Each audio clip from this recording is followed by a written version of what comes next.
कि mummy mummy गे हम गरम पानी से कोना कोना माथा धोइ लेलियो या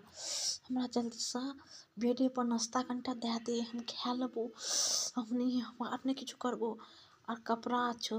अथी में छो बाथरूम में छो बाथरूम में कपड़ा सब रख देलियो हमरा कनिटा खींच दिया वॉशिंग मशीन में हमरा बता नहीं हेतो कि बहुत ठंडा छो गरम पानी से माथा कोना कोना के धोलो या हे खाना नहीं बनेलको एखन तक भाभी कहीं नहीं कनिटा खाना बेटे पर नने तो खा लेबै हाथ धो लेबै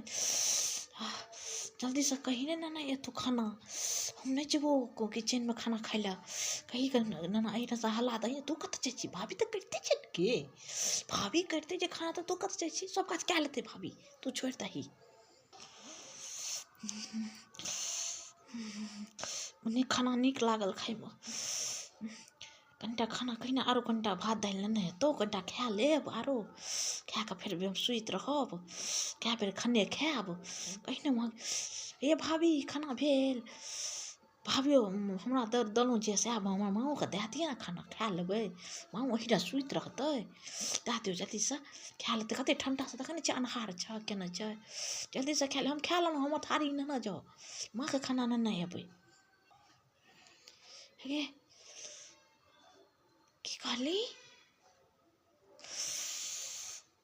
की कहली भाभी गाँव जाइ छै नैहरा जाइ छै